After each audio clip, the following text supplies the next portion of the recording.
Bienvenidos a un nuevo episodio de Un Albariño Con, el podcast de la denominación de origen Rías Baixas. Hoy tenemos un episodio cargado de conocimiento y entretenimiento, así que no pierdas detalle. Es todo un honor para nosotros contar con uno de los grandes nombres del periodismo y el columnismo de opinión en España, una de las voces más vivaces dentro de un panorama de cabeceras a nivel nacional. Hoy contamos con Pilar Cernuda. Así que, estate atento, no pierdas detalle y permanece pegado a este programa. Nos llegan grandes noticias desde el Salón del Vino de la DEO Rías Baixas en San Sebastián. Más de 300 participantes, entre profesionales del sector y prensa especializada, se sumaron al éxito abrumador de este evento. Santo Domingo se entregó por completo a los vinos de Rías Baixas, que cautivaron a los prescriptores más influyentes del panorama nacional, recibiendo toda clase de elogios. Además, 2023 culmina con la DEO Rías Baixas como emblema del I+D+I gallego en el ámbito vitivinícola. Nada menos que 24 bodegas están inmersas en proyectos de investigación, respaldadas por casi un centenar de expertos y una inversión que roza los 7 millones de euros. ¿Qué nos deparará el año que viene? Brindamos por ello con todos vosotros. ¡Salud! Bienvenida, Pilar Cernuda, a Un Albariño Con, el podcast de la denominación de origen Rías Baixas. Gracias, estoy encantada de estar aquí, contigo, con vosotros y con Rías Baixas, las dos cosas. Bueno, yo creo que para poder empezar a saber quién es Pilar Cernuda es muy importante conocer sus orígenes. Internet dice que has nacido en Santiago de Compostela, pero tu vinculación nos consta que es más con la provincia de Pontevedra. Sí, vamos a ver, yo soy sietemesina, entonces mi madre, que vivía en Vigo, bueno, vivíamos en Cádiz, bueno, yo aún no vivía, aún no había nacido, mi madre estaba viviendo en Cádiz y mi madre se vino antes para tenerme, a tenerme a mí en Vigo, que es donde vivía su familia, pero fue a ver a su hermana Gloria a Santiago y se puso de parto, con lo cual yo siempre digo, nací en Santiago, soy vivida en Vigo, cuando vivía en Galicia vivía en Vigo, pero donde me siento más yo es en la casa familiar enorme que construyó mi bisabuelo, al que no conocí, claro, pero mi abuelo sí, que es el centro, sigue siendo el centro de reunión de toda la familia, todas las reuniones familiares las hacemos allí, que es una aldea, un lugar entre Villagarcía y Caldas, en pleno Valle del Salnés. Claro, entonces digamos que las Rías Baixas significan mucho para ti. Mis Rías Baixas, claro. Por cuestión profesional, has tenido que vivir en España, lejos de tus Rías Baixas. Sí. Y creo que es una pregunta muy pertinente saber si te sientes extranjera en el interior, si eres una embajadora en el exterior. ¿Cómo es la condición de pertenecer a un sitio, habitar otros lugares? Yo soy gallega. Y además, como dicen en Madrid, me dicen que soy gallega que ejerce. Santiago, Fernando Ónega y yo somos los dos gallegos que más ejercemos el periodismo en Galicia. Y allí vengo muchísimo a Galicia, procuro que no sea en verano, porque está lleno de madrileños, y toda la zona en la que nosotros nos movemos, pues hay demasiado madrileño. Me acuerdo la última vez que fui a Sanxenxo, pues entre que dejé el coche, que me tardé muchísimo en encontrar el hueco, hasta que llegué donde había quedado a comer, me encontré a 3 amigos distintos de Madrid en recorrido, ¿no? Y yo prefiero venir en esta época, es buenísima, otoño, primavera. En verano, si vengo, estamos en la aldea encerrados, vamos a la playa, a la Isla de Rosa, que tiene unas playas fantásticas y no hay mucho turismo. Por lo tanto, no hay ningún momento de sentirse extranjera, digamos que todo permanece. ¿Sí? No, soy de aquí. Soy de aquí. Nadie se lo ha hecho saber hasta el momento. Hablo gallego, no lo hablo como vosotros, porque yo nunca aprendí el gallego en el colegio, porque yo a partir de los 16 años ya viví en Madrid, lo entiendo perfectamente, pero no lo hablo porque me da pudor, porque como sé que lo hablo mal, cuando ya tendría la obligación de hablarlo perfectamente, como toda la generación que viene después, pero que han ido al colegio, lo han aprendido al colegio, pero yo no.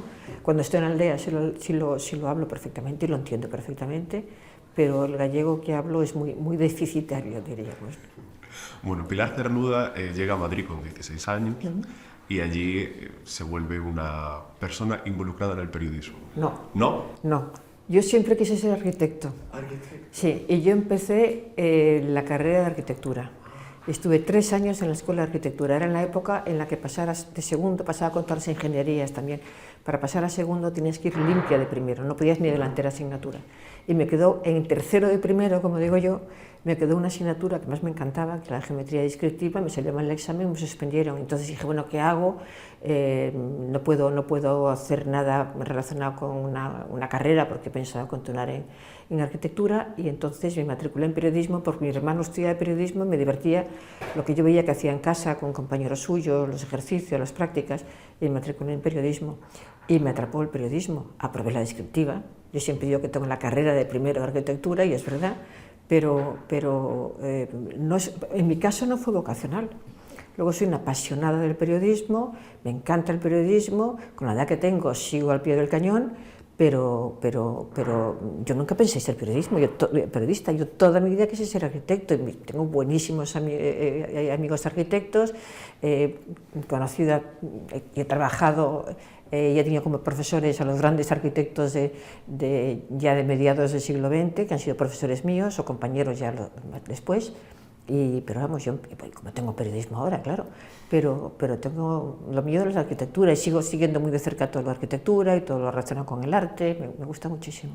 Pues yo creo que en este momento de la entrevista hay que brindar por este periodismo encontrado, sí. Y parte de este podcast es que nuestro invitado abra una botella de Rías Baixas y brindemos por... Pues a ver si soy capaz de abrirla, porque soy malísima descorchando botellas, pero si es Rías Baixas seguro que lo disfrutaré mucho. Por supuesto.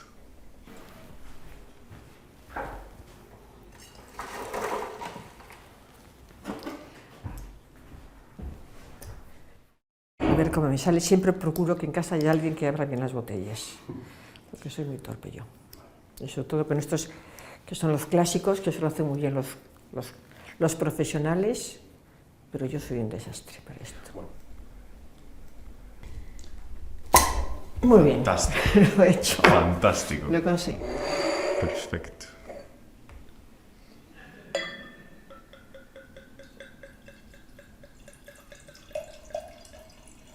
Ahí estamos. Muchas gracias. Otra cosa que veis es que me acerco demasiado la botella a la copa, pero como veo muy mal... Para que no se nos caliente, por el tallo siempre. Me lo dices siempre. Un brindis por Pilar Cernuda. Y por la denominación de origen Rías Baixas y por un buen vino de nuestra tierra. Por supuesto.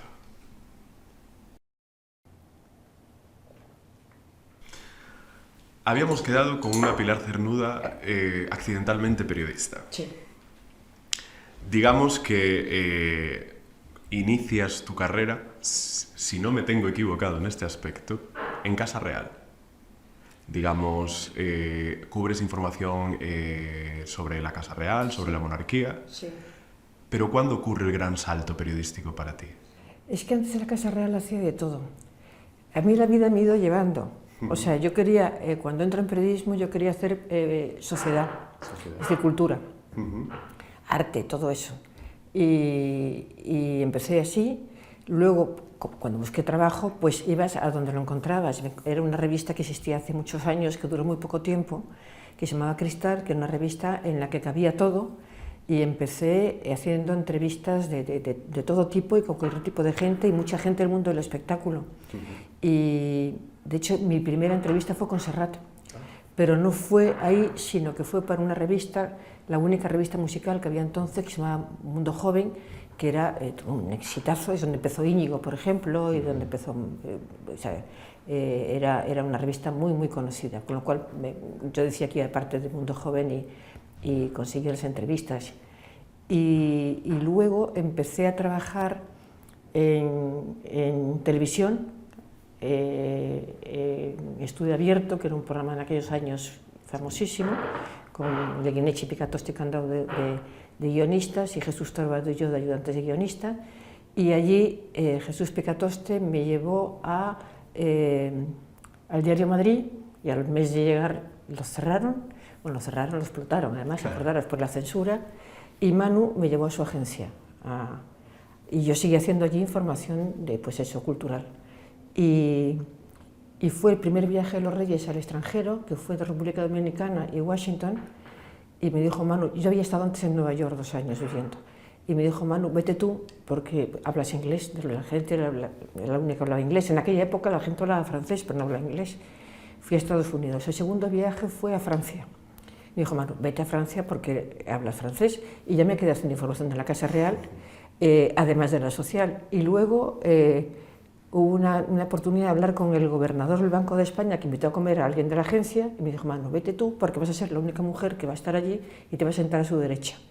Y entonces te enterarás de más cosas. Entonces, por eso digo que te va llevando, y luego acabé en la política. Porque me mandó una rueda de prensa con Ruiz Jiménez, que fue mi primera rueda de prensa y que tenía taquicardia de pensar que tenía que preguntarle, pero te va llevando la vida, te va llevando. Yo no he hecho nada de lo que había proyectado cuando tenía 15, 14 años. Y lo digo a todo el mundo, cuando dicen, es que me he equivocado de profesión, me he equivocado, digo, sí, me ha pasado igual. Y te va llevando. Hay que aceptar las cosas como te vienen, porque vienen por algo. Entonces, digamos que no hay un gran salto, es una progresión continua. Completamente. Mira, voy a publicar dentro de unos meses mis memorias periodísticas y ahí lo ves. Es que nunca, me han pasado cosas que nunca pensé que me iban a pasar, porque he hecho cosas que nunca pensé que iba a hacer. Y pues eso, Casa Real, he estado 40 años en información de la Casa Real. La transición la he vivido pues desde el ruedo, no desde como buena observadora o desde la barrera, desde el ruedo, como todos los periodistas de la transición. He hecho mucha información de terrorismo, muchísima, porque durante la transición era fundamental. El terrorismo me lleva a servicios de información e inteligencia, que también he hecho un libro sobre eso. Es decir, una cosa se va encadenando con la otra. Sigo siendo sobre todo, fundamentalmente, una periodista que hace política, pero que por cierto la de ahora no me gusta nada, creo que es un espanto. Los que tenemos comparación con la transición, todos estamos decepcionados, todos, pero me gusta hacerlo también ahora, para comparar, entre otras cosas, y para valorar lo que hemos tenido y exigir que los de ahora a ver si aprenden, en vez de tanta pelea y tanta mediocridad, ¿no? Digamos que entonces, teniendo televisión, radio y prensa escrita, fundamentalmente, te voy a poner en un momento de aprieto y preguntarte con cuál te quedas. La prensa. La prensa escrita. La prensa, porque es más meditado, lo relees, puedes meter la pata, de repente esto lo quieres resaltar unas cosas más que otras. Me entusiasma la radio por la inmediatez, me gusta muchísimo, y la televisión también, pero en el fondo la televisión eres menos tú. Primero, desde el momento que te maquillan y te peinan, ya eres menos tú, pero luego estás frente a una cámara, hay unas luces, ahora, la espontaneidad que tienes en televisión y en la radio no la tienes en la prensa escrita, pero a mí me sigue gustando la prensa escrita, escribo todos los días, todos los días escribo en periódicos, absolutamente todos los días. Pero si te diera la oportunidad de destacar un momento en cada medio, ¿con cuál te quedarías? Pues, de cada medio. De cada medio. Hombre, ha habido muchas cosas muy apasionantes, muy apasionantes. Es una obviedad decirlo del 23F, pero a mí me sentí especialmente vinculada a todo el proceso de transición, desde la proclamación del rey hasta la creación de las primeras Cortes, la constituyente, que la gente se olvida o no sabe. En la primera legislatura, la constituyente, no la primera, que fue apasionante, allí estaban en las Cortes, por ejemplo, Arzallus y Pujol. El otro día me discutía un periodista de ahora, nunca ha estado Pujol en las Cortes, y van a decir a mí que yo estaba allí, y no, que tuvimos que ir a Google para verlo. Era una época irrepetible, esa época yo creo que fue la más gloriosa de la historia de España. Digamos que al trabajar en periodismo político has tenido que encontrarte con perspectivas muy distintas, convivir con ellas y trabajar con ellas. Sí. ¿A quién has encontrado, lejos de tu opinión, pero en una cercanía personal? Mucha gente. Siempre hemos fomentado mi generación, los periodistas de mi generación, las relaciones personales, los periodistas y los políticos. Y hay gente con la que yo discrepaba completamente en lo político y como lo llevaba maravillosamente bien en lo personal. Mi personaje favorito probablemente es Alfredo Rubalcaba. pero si hablas con cualquiera de los periodistas y de los políticos de mi generación te dirán lo mismo, era un personaje excepcional. Y yo con Alfredo he discutido muchísimo por política y por tonterías incluso, ¿no? Pero era un personaje excepcional en lo personal, ¿no? Pero me llevo muy bien con Carrillo, he tenido mucha debilidad por Fraga, he tenido broncas con Fraga, pues de pensar un día que me iba a pegar un guantazo, vamos. Pero tengo una ternura especial por él, porque era un hombre muy auténtico, con un carácter enorme y un patriota, de verdad, como todos los de la transición, no patrioteros, que es como ahora hay algunos que enarbolan la bandera y es de patriotismo, patrioterismo, no patriotismo, ¿no? Pero en aquella época había una gente excepcional.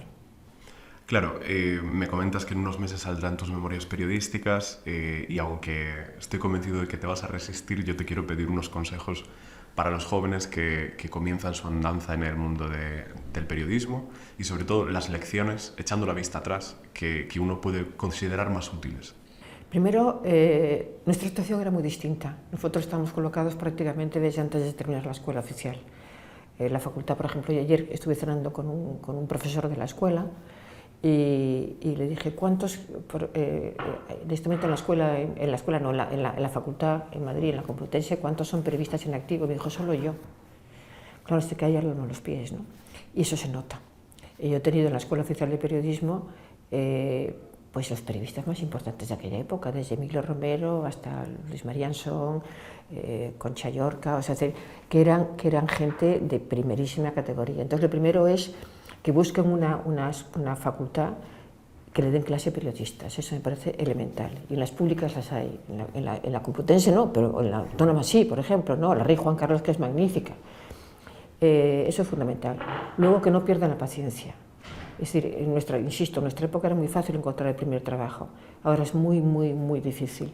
Que sigan, que no se rindan nunca y que hagan lo que sea, porque poco a poco ellos irán sabiendo qué es lo que quieren de verdad. Porque incluso lo que tú piensas que nunca te va a gustar, al final acaba apasionándote. Yo soy el mejor ejemplo, ¿no? Entonces es fundamental. Y luego hay algo que me choca que no ocurra en gran parte de la nueva generación, que lean periódicos. Y además todavía no tienen la excusa de que son caros, como me dijo a mí un día un alumno de periodismo, y además está en una universidad privada que cuesta mucho dinero y que por tanto en su casa había medios económicos, imagino. Y dice, no, es que no compro periódicos, pues son muy caros. Aparte que la profesora que me había llamado para dar la charla me dijo, los tienen en la mesa todos, es que es fundamental. Pero por ti mismo. Y leer. A mí me choca, en esa misma charla, eran 74 en clase. Les pregunté cuántos leían un periódico al día, por lo menos un periódico. Fueron 7 nada más.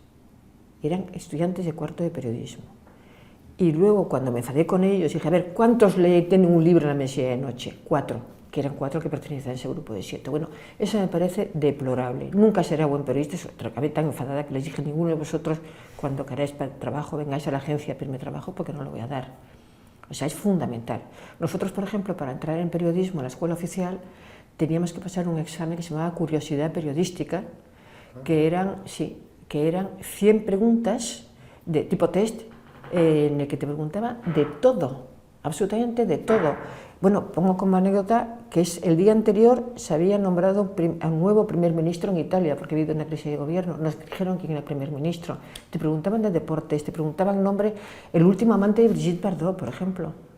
¿Qué significa la FAO? ¿Dónde tiene la sede de la UNESCO? O sea, o eras verdaderamente una persona que le interesaba la actualidad o no entrabas. Porque me parece que eran 10 preguntas que fallabas, ya no, consideraban que no tenías vocación y lo que te gustaba era pues viajar, ser corresponsal, pero no tenías el gusanillo de la información dentro, ¿no? Y a mí me parece que ese examen era imprescindible. Y dentro de tu trayectoria no puedo evitar, por la situación que nos trae aquí hoy, pararme en esa crónica de 2010 sobre Osalnés. Sí. ¿Cómo fue esa experiencia? Pues me hicieron caballero, parece que se llama, del Concilio de Lalín. Y en la comida me tocó al lado al presidente de Diputación de Pontevedra, Rafa Luzán, al que no conocía, estuvimos charlando, me contó que él era muy cercano a Ribadumia y tal, y entonces yo le conté que yo lo conocía muy bien, por fin, en resumidas cuentas, que empezamos a hablar de todas las costumbres del Salnés, a quien conocíamos y tal, y me dijo, ¿tú escribirías un libro en el Salnés? Y dije, sí, me encanta el Salnés. Y me llama a los 5 días y me dice, ¿cómo va lo del libro? Y dije, pero me lo decías en serio, y dice, completamente en serio, dije, déjame que eche una pensada. Y entonces le llamé yo y le dije, mira, te voy a poner 2 condiciones, yo no quiero un libro de fotos con un texto debajo. Y quiero, además, yo tengo muy poco tiempo libre, conozco el Salnés bien, pero quien lo conoce bien es mi hermano José María, que además es fotógrafo y además es periodista. No es periodista de político, pero es periodista de automovilismo y conoce muy bien el Salnés. Digo, yo lo hago si lo podemos hacer entre los 2 y las fotos son de José María. Y además quiero que no sea un libro de fotos, un libro turístico. Yo quiero que entrevistemos entre los 2 a personajes del Salnés y que al final nos salga una fotografía del Salnés. Por ejemplo, entrevistamos a 4 o 5 bodegueros, pues unos de las grandes bodegas y otros de los de Aviño da Casa. Claro, y lo hicimos, pues yo que sé, a Loliña, por ejemplo, la del restaurante, a Manolo Chocolate, a mariscadoras, a marinos, inmigrantes que habían vuelto, a la familia de los que se habían ido, al abad de la Armenteira, o sea, eran como 30 personajes y al final, bueno, nos contaba Luzón luego que ha sido el libro, si no el más vendido, uno de los más vendidos de la Diputación, porque la Diputación normalmente hace, pues eso, libros fotográficos con pies de fotos, y nosotros hicimos personajes, pero nos salió un retrato muy completo del Salnés. ¿Y qué fue quizás lo que más te sorprendió allí en relación al mundo del vino que se da en el Salnés? Pues que es una tradición, empezando por nuestra casa. Mi abuelo hacía vino en casa malísimo, era muy ácido, pero era nuestro vino. Es lo que decía antes, del viño de la casa, ¿no? Pues a mí eso me parece que era importantísimo, que hubiera esa tradición y ese orgullo de hacer cada uno su vino con las parras que tenían en la huerta. Y cómo los hijos y los nietos de aquellos que hacían el vino para ellos, para la familia, se formaron, estudiaron, seleccionaron la uva, no la mezclaban y como se hicieron auténticos profesionales de vinícolas, tanto en el cultivo de la uva y en la preservación de la viña del Salnés, como luego la elaboración del vino, que fueron las buenas barricas y todo ese tipo de cosas. La verdad fue una experiencia fantástica el conocer tantas bodegas de algunas de las marcas más conocidas e incluso internacionalmente, ¿no?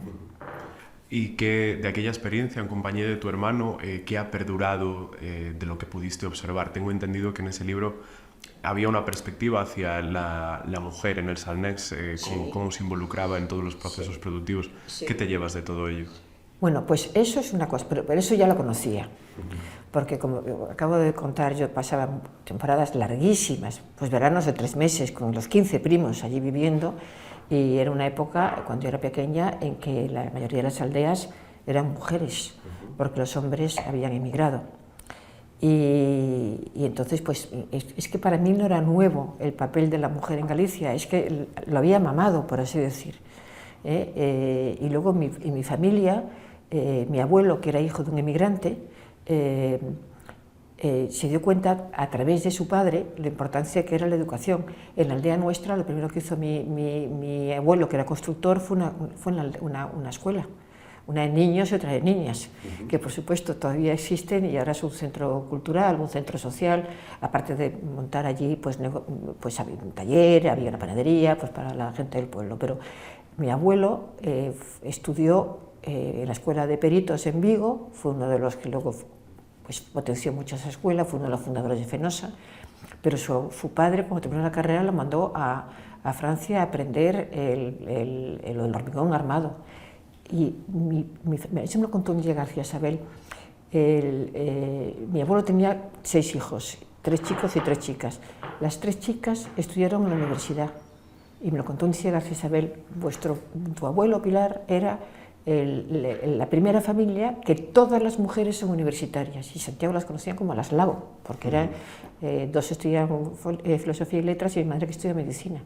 En mi nacimiento había 17 médicos, 17, Porque cuando se enteraron que estaba Pilar Lago de parto, sin marido, porque mi padre seguía en Cádiz, primeriza y sietemesina, pues aparecieron sus compañeros. Cuando a mí me presentaron a García Fernández Albor, que me lo presentó Fraga cuando le hicieron presidente del PP gallego, antes de ser presidente de la Xunta, decía, esta es Pilar Cernuda y tal, y me dice, la conozco desde que nació, dice, pero literalmente desde que nació.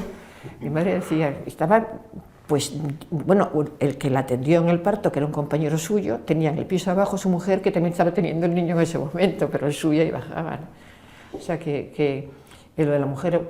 Y luego me dio pie para uno de los personajes que conocí para hacer ese libro, que conocimos José María y yo para ese libro, nos contó su historia personal, que no la cuento aquí para que la gente lea el libro, porque es precioso el libro, y es mejor que escrito. Es una historia de migración, pero no de la migración de los que se han ido, que también, sino de las mujeres que le dejan detrás. Que eso normalmente no se cuenta.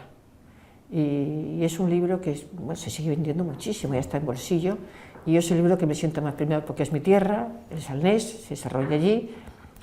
Todo lo que cuento es verdad, incluida la historia lineal, aunque es ficción. Lo que pasa que pues, mis primos decían, esta es fulana, esta es mengana, porque luego la historia en Buenos Aires, que es donde se desarrolla, pues hay un hilo conductor que es el de la historia de quien conocí, pero luego es ficción, pero está basado en el sacrificio de las mujeres que ven cómo sus novios, sus maridos, sus hijos, sus padres se van y que no saben dónde están ni si van a volver. Yo creo que entonces, para cerrar esta primera parte introductoria de quién es Pilar Cernuda, deberíamos definir finalmente tu relación con las Rías Baixas, con todo lo que acabamos de hablar. ¿Cómo dirías que es? Pues es muy estrecha, pero es que a mí cuando me dicen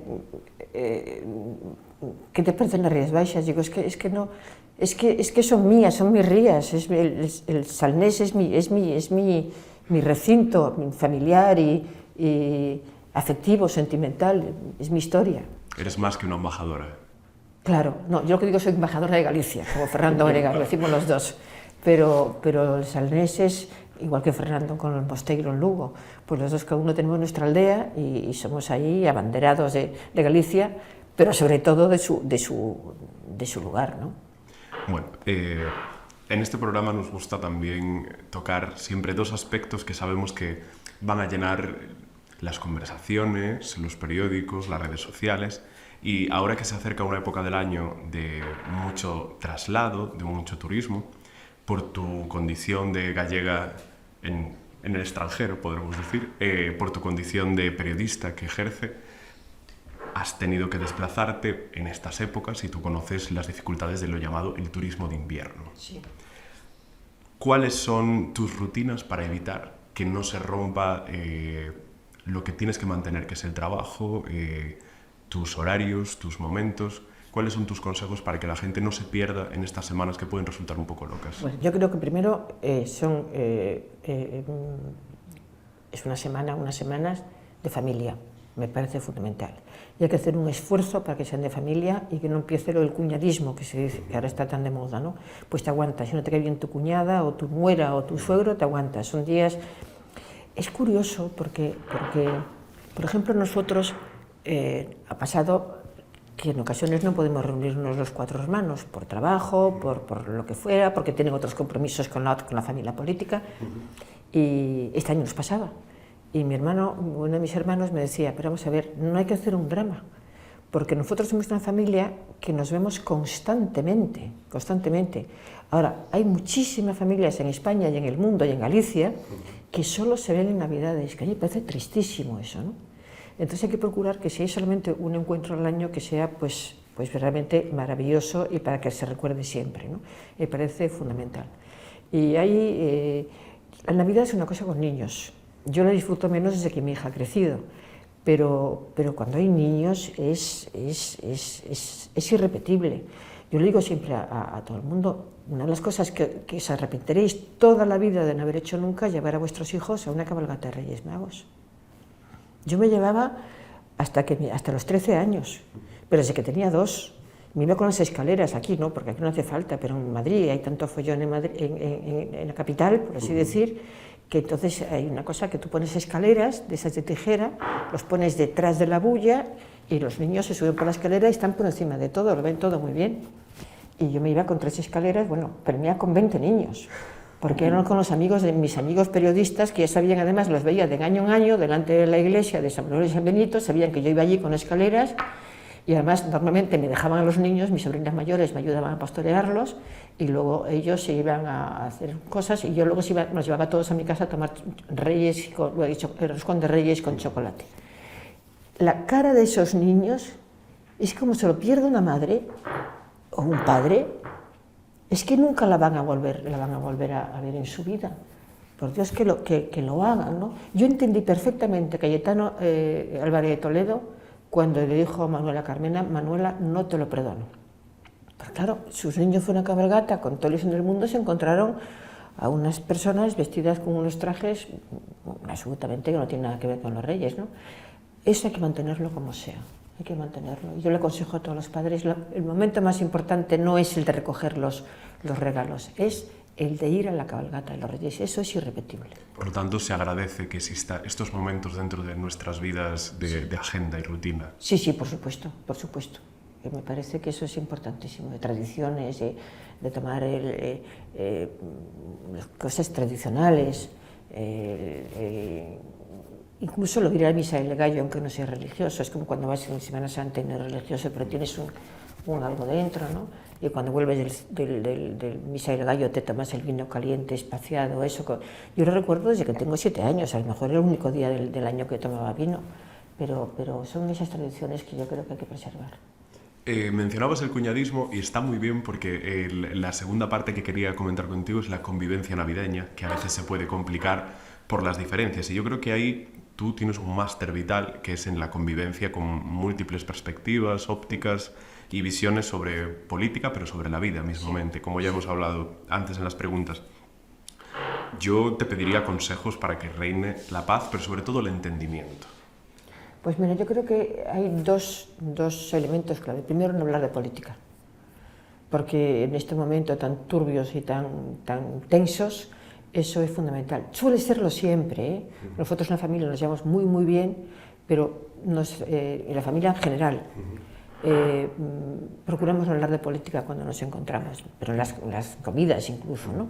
Porque tensiona mucho y es innecesario. Yo sé que yo no voy a cambiar la opinión de mi hermana y me llevo divinamente con ella, es decir, cada una pensamos una cosa distinta, o de parte de mis sobrinos, o de entonces eso yo creo que es importante. Y luego hacer un esfuerzo para esas que te caen mal, un sobrino, no sé qué, pues olvídalo ese día, no te cuesta nada 8 horas estar tranquilamente y no crear un problema añadido a los muchos que ya tenemos todos, ¿no? Pero me parece fundamental. O sea, primero por los niños y luego por los propios mayores y las relaciones entre ellos. A mí como me parece tan importante la familia, tan importante, y en mi casa le hemos preservado mucho, yo con mi hija también hago ese esfuerzo, y con mis sobrinos y con todos, somos muy clan, te da muchísimas satisfacciones, y cuando vienen mal dadas es un apoyo de verdad incondicional y que te ayuda mucho a salvar los problemas. Pues a este punto toca un clásico juego en este programa, que son las 5 preguntas sorpresa, que para ello tenemos que remover estas preguntas y te las tienes que autopreguntar a ti mismo. Ah, sí, muy bien. Sí. ¿Cuál ha sido el momento más tierra trágame que has experimentado como periodista? Pues ha habido tierra trágame de miedo,